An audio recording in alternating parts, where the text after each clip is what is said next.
Hello guys, welcome back to my channel. आज की video बहुत ज्यादा इंटरेस्टिंग होने वाली है। आज मैं आपको बताऊंगी नपुंसकता की पहचान क्या होती है, कुछ मिथ वर्सेस फैक्ट बताऊंगी और कब आपको इलाज कराना चाहिए, कब आपके शरीर को इलाज की जरूरत होती है। क्योंकि क्या होता है, इतनी नपुंसकता से रिलेटेड इतने सारे लोगों के मन में मिथ्स हैं, इतना डाउट है, लोग एक्चुअली में पहचान ही नहीं पाते हैं कि एक्चुअली में नपुंसकता क्या होती है। और कभी कभार फेलियर पे ही वो क्या होते हैं, परेशान जाते हैं, सोचते हैं कि अब मेरे अंदर क्या आ रही है, नपुंसकता आ रही है, अब मैं क्या करूं, कहाँ जाऊं।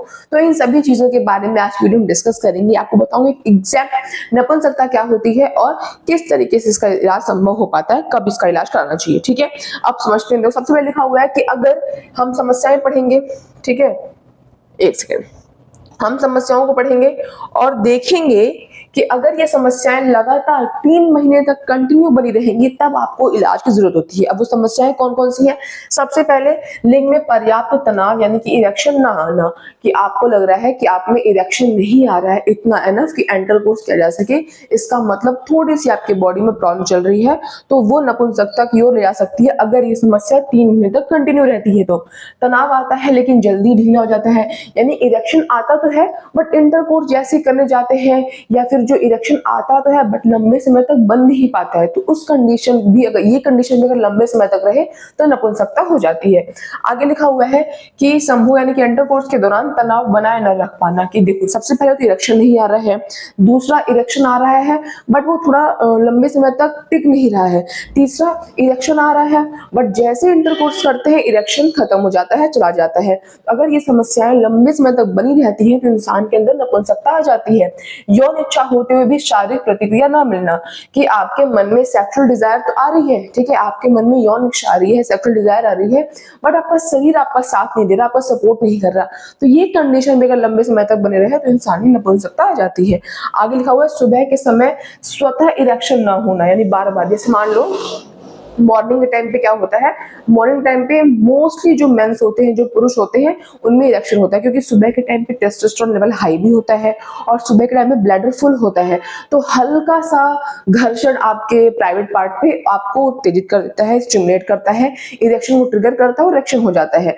तो अगर आपको ये लग रहा है कि सुबह जब आप मॉर्निंग में सोकर उठते हो तो आप में इरेक्शन नहीं आ रहा है, और सिर्फ 1-2 दिन की बात नहीं है, ये आपको लंबे समय से नहीं आ रहा है, या फिर अगर आपने नोटिस करना स्टार्ट किया तो आप ये देखो कि लंबे समय तक नहीं आ रहा है, तो अगर ये समस्या लंबे समय तक कंटिन्यू रहेगी तो गाइज इससे नपुंसकता आ सकती है। तो कभी कभी तनाव ना आना सामान्य होता है, ऐसा नहीं कि अगर आपको एक बार आपके पेनिस में इरेक्शन नहीं आया तो आप सोचो कि अरे यार नपुंसकता हो रही है। कभी कभी नहीं आना, कभी कभी क्या होता है स्ट्रेस की वजह से नहीं आता है, इंसान यूज्ड टू हो जाता है तो नहीं आता है, कभी कभी क्या होता है एक्सेस मास्टरबेशन की वजह से भी नपुंसकता नहीं आती है। क्या आपके मन में अच्छा मास्टरबेशन से नपुंसकता होती है? तो थोड़ी बहुत मास्टरबेशन से नपुंसकता नहीं होती है, बट अगर आप मास्टरबेशन के आदी हो गए हो, आपको एक तरीके से लत लग गई है, तो क्या होता है ना कि जो नर्व्स होती है ओवर स्टिमुलेशन की वजह से इरेक्शन आने में फिर प्रॉब्लम होती है। ठीक है, तो अब पढ़ते हैं, कह रहा है कि आम भ्रम, हम कुछ मिथ्स के बारे में पढ़ते हैं। तो सबसे पहली बात कि अगर आपको लगता है कि एक बार फेल हुए तो नपुंसक हो गए, कि एक बार इरेक्शन नहीं हुआ है ना, या फिर कभी कभी क्या होता है इंसान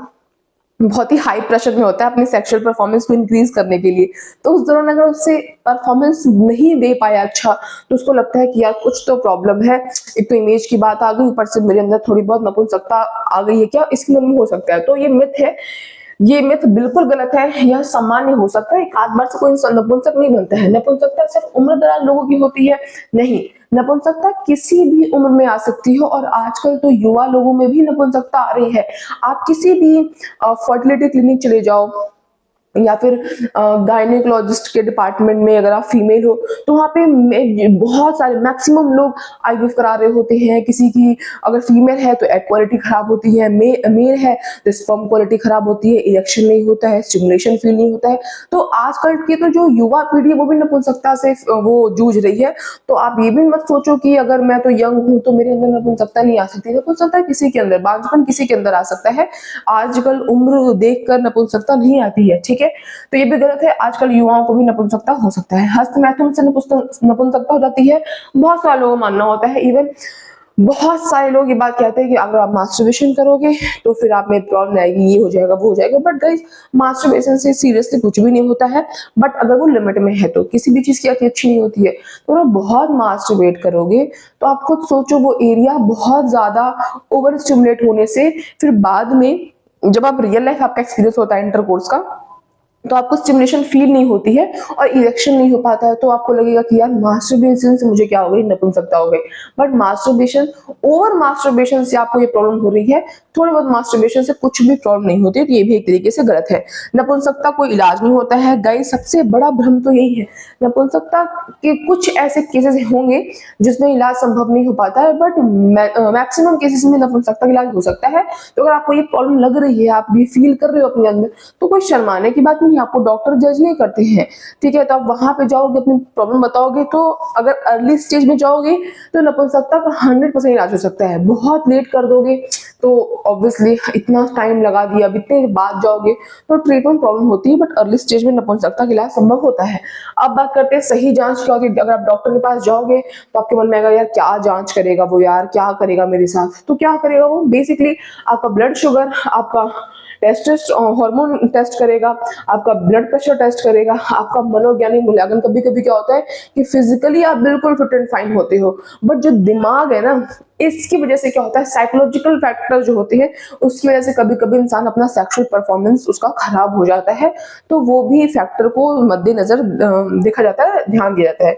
तो डॉक्टर्स कब मिलने, अगर समस्या 3 महीने से ज्यादा रहे, बार बार आत्मविश्वास टूट रहा हो, कि लगता हो कि चलो ठीक है अब ठीक हो गया है, बट जब जब सेक्सुअल परफॉर्मेंस देने की बारी आई तो आप फेल हो गए, तो आत्मविश्वास आपका टूट रहा है। दाम्पत्य जीवन यानी आपकी जो मैरिड लाइफ है, या फिर जो आपके पार्टनर साथ आपको जो सेक्सुअल लाइफ है वो खराब चल रहा हो, स्ट्रेस चल रहा हो, प्रभावित हो रहा हो, तो आपको डॉक्टर के पास जाना चाहिए। और मेन बात, झोला छाप दवाओं या फिर इंटरनेट के द्वारा आप इंटरनेट में सर्च करके कि इरेक्शन नहीं हो रहा है, कौन सी दवाई खाऊं, ये दवाई खाओ तो खा लो, ऐसा कभी नहीं करना चाहिए, क्योंकि आपको नहीं पता ना कि किस वजह से आप में नपुंसकता या फिर इरेक्शन या फिर प्री मैच्योर इजैकुलेशन, कि बहुत जल्दी स्खलन हो जाना, ये सब समस्या आ रही है, आपको नहीं पता।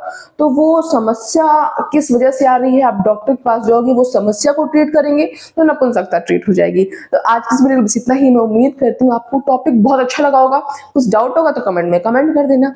आज की वीडियो के लिए बस इतना ही। लाइक करना, शेयर करना, सब्सक्राइब करना। That's all. Bye guys.